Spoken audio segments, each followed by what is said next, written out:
नमस्कार, हमारा नाम है समरीन और आपने देखना शुरू कर दिया है लाइव सिटीज। देखिए, नीतीश कुमार अब एनडीए गठबंधन के साथ हैं और आपको बता दें कि नीतीश कुमार की एंट्री के बाद से ही कहा यह जा रहा है कि अंदर ही अंदर एनडीए में सीटों को लेकर मारा मारी मची हुई है। आपको बता दें कि नीतीश कुमार की ऐसी कई सीटें हैं जिस पर नजर है सहयोगी दलों की। तो ऐसे में अब बड़ा सवाल ये उठता है कि क्या साथी दलों के लिए नीतीश कुमार बलिदान दे देंगे। तो आज हम इसी मुद्दे पर खरी खरी बातचीत करेंगे सीनियर जर्नलिस्ट रवि उपाध्याय जी से।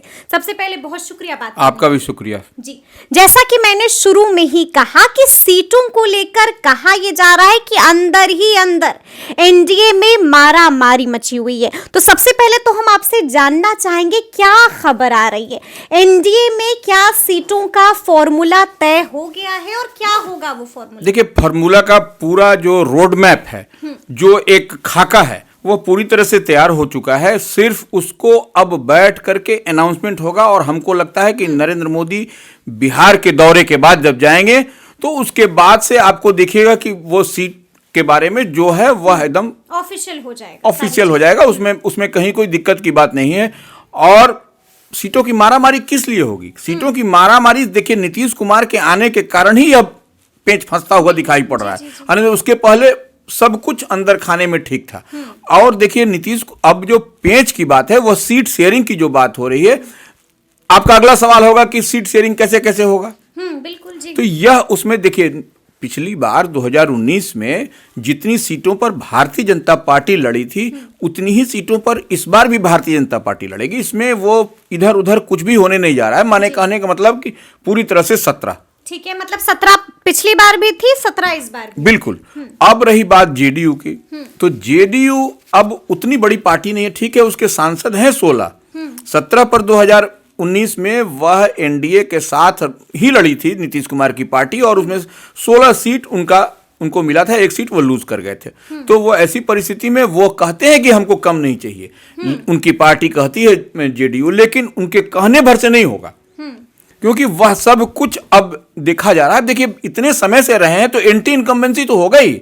लोगों के बीच में वह तो बात है, एंटी इनकम्बेंसी है। तो इस चीज को भी भारतीय जनता पार्टी जो 3-4 बार सर्वे करा चुकी है, वो इंटरनल सर्वे, उसमें यह सब कुछ स्पष्ट दिखाई पड़ रहा है।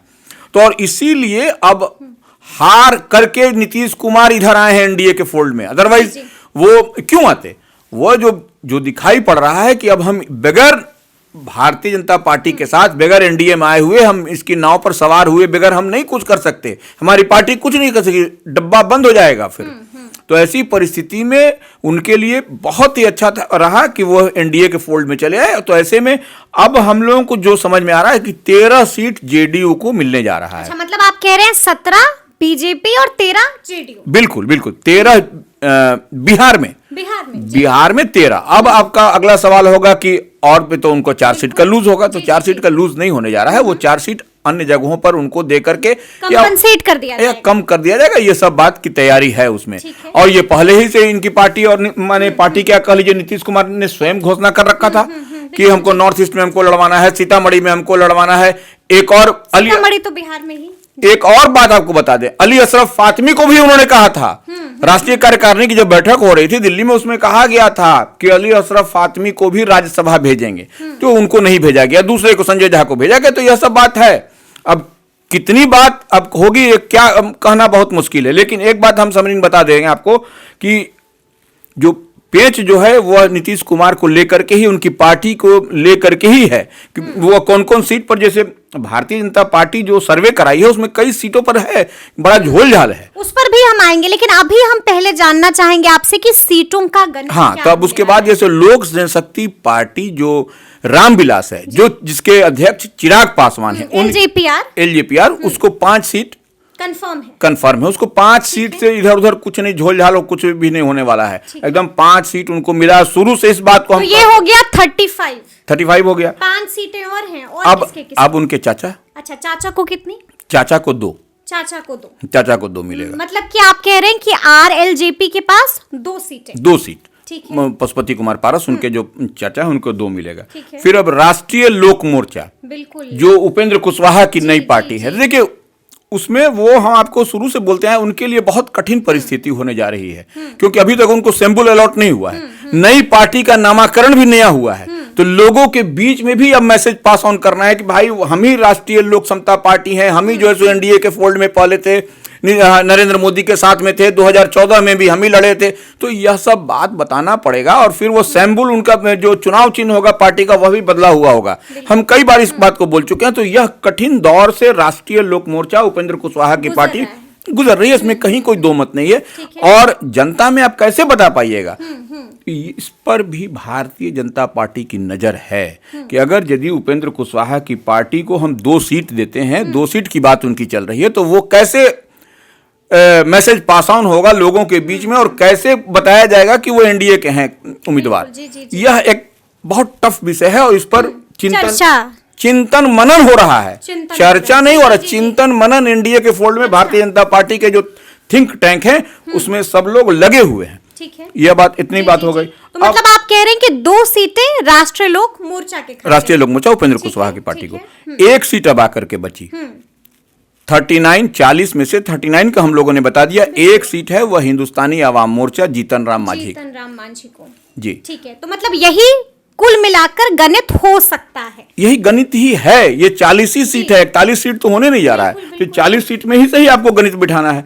और जो हम लोग बात कर रहे हैं रामविलास लोजपा की, माने चिराग पासवान की, तो उसको वह किसी भी शर्त में वह उनके माने पोस्टर बॉय हैं, वह उनके माने उन पर वैसे तुरुप केक का है। समरीन, हम बार बार इस बात को बोलते हैं कि उनको बगैर साधे हुए, बगैर सीने से लगाए, बगैर चिपकाए हुए आप जो सो बिहार में एटलीस्ट जो है सो बिहार फतेह कर पाना मुश्किल होगा। आप लाख जो है सो दूसरे इलाके में, दूसरे स्टेट में आप जो है सो स्ट्राइक रेट आपका बेहतर हो, लेकिन बिहार में कहीं ना कहीं चिराग पासवान की मौजूदगी और बहुत करीबी के साथ में रखना पड़ेगा उनको, तभी जाकर के होगा जी। अब हम आपसे ये भी जानना चाहेंगे कि बीते दिन हमारी बातचीत हो रही थी, रवि जी, बातचीत हो रही थी राष्ट्र लोक मोर्चा के प्रवक्ता हैं राहुल कुमार।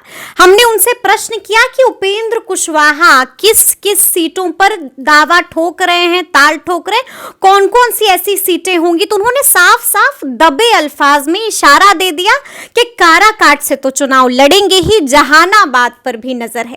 यानी कि 2 सीटें तो उन्होंने ही बता दी और ये दोनों सीटें इस वक्त जेडीयू के पास हैं, यानी कि जेडीयू का मौजूदा एमपी है वहां पर। आपको लगता है कि नीतीश कुमार इतना बड़ा बलिदान छोटे भाई उपेंद्र कुशवाहा के लिए तब उनके जो प्रवक्ता है उनसे ये कह नहीं पूछे कि एक और सीट आप गलती से छोड़ दिए, सीतामढ़ी। हाँ, तब सीतामढ़ी को भी बोल देना था। जब काराकाट और ये जो है सो जहानाबाद बोल रहे हैं तो सीतामढ़ी क्यों नहीं, तो वो 2014 का कालखंड था। उसके बाद से कई बहुत घड़ा पानी निकल चुका है, ये इस बात को समझना पड़ेगा। अब देखिए जहानाबाद में, देखिए जहानाबाद में लोक जनशक्ति पार्टी रामविलास वहां पर जो है सो चिराग पासवान की पार्टी वहां पर जो है सो क्लेम कर रही है, वहां पर वो चाह रही है क्योंकि वो एक्स एमपी वहां पर अरुण कुमार है उनके साथ, तो वो वहां पर दावा कर रही है। तो फिर इनका दावा बनता कहां है? जिस अरुण कुमार पर ये स्ट्राइक कर रहे हैं, अरुण कुमार कभी इनके फर्स्ट जब 2014 में लड़े थे तब इनके साथ में थे, अब तो इनके साथ में नहीं, अब तो इधर है। तो यह सीट अब इनको मिलनी चाहिए और इसी बात भी यही हो रही है। तो देखिए, और नीतीश कुमार जहानाबाद सीट को वो छोड़ेंगे ही नहीं। क्यों नहीं छोड़ेंगे? क्योंकि वहां पर सोशल इंजीनियरिंग उन्होंने किया है, वहां पर चंद्रवंशी समाज के चंद्रेश्वर प्रसाद चंद्रवंशी को उम्मीदवार बनाया और जीता। भूमिहार बहुल इलाके, मतलब कि जहानाबाद में बलिदान नहीं देंगे। नहीं, बलिदान सवाल नहीं उठता है। वो देखिए वहां पर, अब देखिए काराकाट में बलिदान दे देंगे छोटे भाई। हाँ, काराकाट में वह बलिदान दे सकते हैं, क्योंकि बिल्कुल काराकाट में वह उपेंद्र कुशवाहा के लिए बलिदान दे सकते हैं, उसमें कहीं कोई दो मत नहीं। काराकाट उनके उपेंद्र कुशवाहा के खाते में है और उपेंद्र कुशवाहा वहां पर मेहनत भी लंबे समय से करते आ रहे हैं, उसमें कहीं कोई, इससे पहले वह वहां से एमपी भी हुआ करते थे। जो उनके खाते में एक बार मेंबर ऑफ पार्लियामेंट जो लिखा हुआ है वह काराकाट ही है जी। यह बात है, ये बात है। बिल्कुल। अच्छा, हम आपसे ये भी जानना चाहेंगे रवि जी कि कौन कौन सी ऐसी सीटें हैं जो नीतीश कुमार को इस बार छोड़नी पड़ सकती हैं, या फिर आप ये कहिए कि कौन कौन सी ऐसी सीटें हैं जिस पर अभी जोर आजमाइश, मारा मारी मची हुई। देखिए, पहली बात, एक बात समझ लीजिए, एकदम पेंच फंसा हुआ है। देखिए, वाल्मीकि नगर उनको छोड़ना पड़ेगा निश्चित। अच्छा। वाल्मीकि नगर उनको छोड़ना पड़ेगा। वाल्मीकि नगर इसलिए छोड़ना पड़ेगा, इस लिहाज से छोड़ना पड़ेगा, वह देखिए वो सिंपैथी वेव था वो। जब वहां से बैजनाथ महतो जब का निधन हुआ, बाई इलेक्शन हुआ, उनके पुत्र वहां से जीते, वो सिंपैथी वेव था, उसमें वह जीत करके आए। तो वह सीट पर, और वो कोई बहुत बड़ा मार्जिन नहीं था, ठीक है ना, वो जबकि नरेंद्र मोदी का वह वेव था 2019 में। आप इस बात को समझिए। तो वह सीट उनको छोड़ना पड़ेगा। एक पूर्णिया सीट की भी बात आ रही है। पूर्णिया की भी बात आ रही है। पूर्णिया में भी उनको जो है सो कहीं ना कहीं अगर यदि उस सीट को निकालना है तो वहां पर भी उनको कॉम्प्रोमाइज करना पड़ेगा भारतीय जनता पार्टी के साथ। भारतीय जनता पार्टी को वहां से वह सीट देनी पड़ेगी उनको, तब जाकर के देखिए बड़ा दिल दिखाना पड़ेगा समरीन। सब चीज माने झोल झाल में नहीं चलेगा कि आप जो है सो बहुत ये हैं, वो नहीं दिखाई पड़ेगा। वो आपको वहां पर दिखाई पड़ेगा वाल्मीकि नगर, पूर्णिया, जहानाबाद में भी अगर यदि क्या रुख होता है जहानाबाद का, अगर चिराग अगर यदि उस पर अड़ते हैं तो वह सीट जो है सो आपको नवादा जैसे है जी। नवादा सीट पर जैसे वो है ना, अभी नवादा सीट जैसे लोजपा के पास में है, चंदन सिंह के पास में है, तो वह हाँ, तो वहां पर देखिए कौन सा गणित होता है। अगर यदि वहां पर पेंच फंसता हुआ दिखाई पड़ेगा तो हो सकता है कि वह किसके पाले में, या चंदन सिंह के को वहां पर मिलता है, या फिर रामविलास के लोजपा रामविलास के खाते में जाता है। तो यह सब बहुत सारी बात है जो कि झोल झाल आपको दिखाई पड़ेगा। और जहानाबाद में हमको नहीं लगता है कि कुछ इधर उधर होने जा रहा है वो जहानाबाद। ये तो जहानाबाद की बात कर दी आपने। अगर हम जेडीयू पर ही अभी फोकस करें, कौन कौन सी ऐसी सीटें हैं जहां पर आपको लगता है? गया सुरक्षित एक है जी। गया सुरक्षित एक सीट है जो कि वहां से जेडीयू के उम्मीदवार हैं। तो वो विजय माझी समथिंग करके वहाँ है, वहाँ पर जेडीयू में। तो वो वहाँ से अगर यदि उनका वो सीट, हाँ, तो वो रिजर्व सीट है। देखिए रिजर्व सीट भी कुछ जिस पर नजर है हम की। हाँ, हम तो की। क्या नीतीश कुमार को यहाँ पर भी बलिदान देना पड़ेगा? निश्चित रूप से वहाँ जीतन राम मांझी लड़ेंगे। वहाँ पर वो उनका संतोष सुमन नहीं, जीतन राम मांझी की पार्टी के संतोष सुमन लड़े, कोई लड़े, लेकिन वह सीट जीतन राम मांझी को मिलेगी। वो हिंदुस्तानी, मतलब यहाँ पर भी नीतीश कुमार को बलिदान देना निश्चित रूप से। यहाँ पर दूसरा कोई ऑप्शन क्या है? जीतन राम मांझी, देखिए वह सुरक्षित सीट है, एक बात तो समझना पड़ेगा। और जीतन राम मांझी उस सीट पर बराबर उनकी नजर रहती है, बराबर वो लड़ते भी रहे हैं। तो वह ऐसे में वो चाहेंगे कि यह सीट हमारे पाले में हो। और देखिए 6 ही रिजर्व कॉन्स्टिट्यूंसी है बिहार में, तो इसको 7वां रिजर्व कॉन्स्टिट्यूंसी नहीं हो रहा है। जिस तरह से लोकसभा का 40 से 41 नहीं होगा, उसी तरह रिजर्व 6 से 7 नहीं होने जा रहा है। इस बात को समझना पड़ेगा। तो एक सीट आपको देनी ही होगी वो हिंदुस्तानी अवाम मोर्चा को, अगर यदि एनडीए को ये करना है तब। तो ये उसमें वहां मिलता हुआ दिखाई पड़ रहा है। तो ये गया सुरक्षित भी कहीं ना कहीं झोल झाल है यहाँ पर एनडीए के फोल्ड में। मतलब आप कह रहे हैं कि अभी बहुत माथापच्ची है सीटों को लेकर एनडीए में? ये तो हम लोग हल्का होमवर्क कर रहे हैं तब पता चल रहा है हम लोग।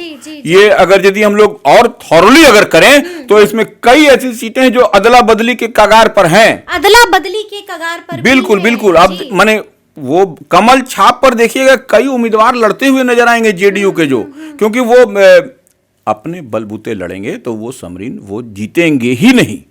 इस बात को भी अब मान के चलिए, क्योंकि एक तो अगर यदि लंबे समय से आप सांसद हैं वहां पर, तो क्या स्थिति बनती है वो किसी से छिपा हुआ नहीं है। तो ऐसे में भारतीय जनता पार्टी, देखिए बार बार इस बात को कह रहे हैं, इंटरनल सर्वे 3 बार हो चुका है। 3 बार सर्वे हो चुका है, यानी कि जो मौजूदा एमपी है उनका रिपोर्ट कार्ड 1 नहीं 3 बार जारी हो चुका है। ये 3 बार मिला है। और ऐसे में सब पूरे 40 कॉन्स्टिट्यूंसी का, ऐसा नहीं कि भाजपा का हुआ जेडीयू का नहीं हुआ, जेडीयू का, वो सब का। और जब भी समीकरण बदले हैं, देखिए भारतीय जनता पार्टी कैसे करा रही है, जब समीकरण, मान लीजिए अयोध्या में राम मंदिर हुआ, तुरंत एक सर्वे हो गया।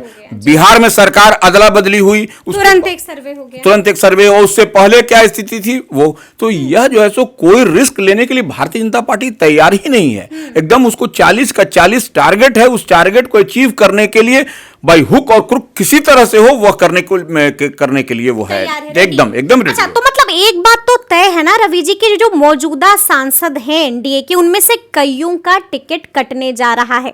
तो ऐसे में अब एक और सवाल है जो जहन में आता है कि क्या ये मौजूदा सांसद इधर से उधर हो जाएंगे और एनडीए के खिलाफ ही बगावत कर देंगे और खेल तो नहीं कर देंगे ना?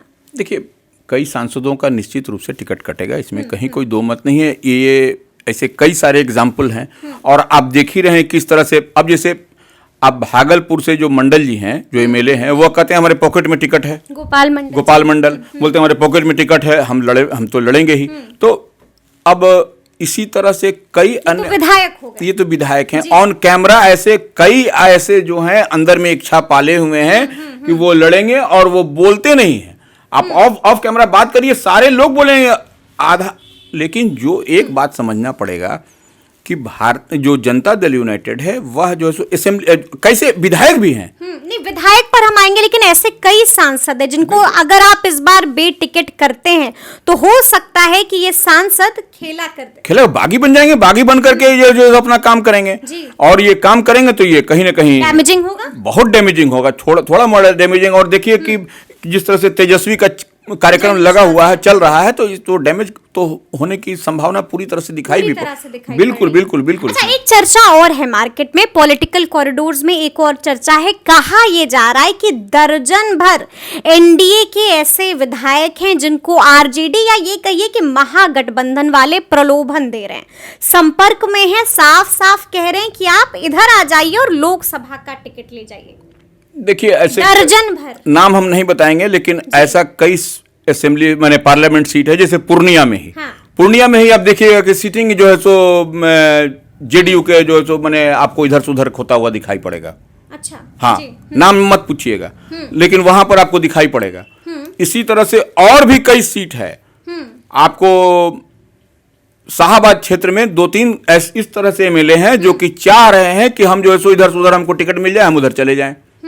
तो यह अभी समय आने दीजिए। लेकिन देखिए सबसे बड़ी बात है, इतना थीन मार्जिन पर है माने जेडीयू और माने जो एनडीए अलायंस का जो गवर्नमेंट है कि वहां पर जेडीयू का थोड़ा सा भी इधर उधर होता है ना, आप देखिए कि किस तरह से विश्वास मत में स्पीकर के समय में कितना वोटों का अंतर भी रहा, स्पीकर के समय में कितने लोग वोट किए, उसके बाद से जो सरकार का जब वोट ऑफ कॉन्फिडेंस हुआ तो उसमें कुछ संख्या बढ़ा। तो यह और उसके बाद से 3 इधर से कूद करके उधर बैठे ट्रेजरी बेंच में सरकार के पक्ष में। तो यह सब कुछ तो दिखाई पड़ रहा है कि बहुत थीन मार्जिन है और इसमें थोड़ा बहुत भी गणित इधर हुआ तो ये उलटफेर हो सकता है। मतलब आरजेडी खेल कर सकती है, 2 मैसेज दे देगी आरजेडी ऐसा करके। वो मैसेज क्या होगा रवि जी? देखिए आरजेडी मैसेज तो जो देना चाह रही है वो स्पष्ट दिखाई पड़ रहा है कि यह सरकार जो है सो पूरी तरह से, अब देखिए नीतीश कुमार पर क्या बोलते हैं, तेजस्वी गार्जियन है, बहुत अच्छे सलीके से बोलते हैं, लेकिन उनके पास में न कोई विजन है न रीजन है, न विजन न रीजन, ये 2 बात तेजस्वी बोलते हैं ना, तो यह बात तो स्पष्ट दिखाई पड़ रहा है। तो ऐसे इसी सब कारण से जैसे कई जो है सो एमएलए नाराज हैं। एमएलए के नाराज होने की बात क्या है कि वो अपने वोट का क्षेत्र का समीकरण क्षेत्र का जो समीकरण है जिस लोकसभा का या असेंबली सेगमेंट का, वो टोटल उलट है। तो वो ऐसे में वह जो 30% 40% वोट है, वह वोट उनको जाता हुआ दिखाई पड़ रहा है दूसरे पाले में। तो यह क्यों रिस्क लेंगे? और अगर ऐसा हो जाता है तो एनडीए को बड़ा झटका निश्चित रूप से आपका बड़ा डैमेज हो जाएगा, बहुत बड़ा डेंट लग जाएगा। हाँ, डेंट लग जाएगा इसमें, डेंट लग जाएगा निश्चित रूप से 100% डेंट लगने। अब वो तैयारी की ओर दिखाई भी पड़ रहा है। अगर यदि दर्जन भर विधायक और अगर यदि इन लोग ठीक से डैमेज अपना कंट्रोल नहीं किया, जो दिखाई पड़ रहा है, और ये आप हमको लगता है कि मंत्रिमंडल विस्तार होते होते तक होने के बाद देखिएगा कि ये जो सो खेल शुरू हो जाएगा। जितनी नाराजगी है विधायकों में वह निश्चित रूप से वो आपको दिखाई पड़ेगा, डैमेज कर देगा, बिल्कुल लगा देगा। ठीक है, एक आखिरी सवाल कि जिस तरह से हम लोगों ने शुरुआत में बात की कि एनडीए में सीट शेयरिंग का फॉर्मूला क्या हो सकता है, अब मेरा आखिरी सवाल ये है आपसे कि एनडीए सीट शेयरिंग के इस फॉर्मूले को कब तक ऑफिशियल करेगी? कब तक एक ऑफिशियल अनाउंसमेंट, घोषणा हो जाएगी कि किसके खाते में कितनी? देखिए 2 तारीख को नरेंद्र मोदी आ रहे हैं, 3 को तेजस्वी की रैली है, बिल्कुल यहाँ पर महागठबंधन की इंडिया अलायंस की महागठबंधन की रैली कर लीजिए उसको आप, वो है। उसके बाद अमित शाह भी आ रहे हैं, नहीं, वो सारा असेसमेंट होगा। ये आप समझिए कि 2 को ये आ रहे हैं, 3 को वो, तो वो एक तौला जाता है ना पलड़ा पर कि कौन भारी कौन हल्का, तो वो दिखाई पड़ेगा आपको, क्योंकि उस दिन राहुल गांधी तमाम लोगों के आने की भी बात है। तो ऐसे में इधर नरेंद्र मोदी रहेंगे, फिर उसके बाद अमित शाह के आने की बात है।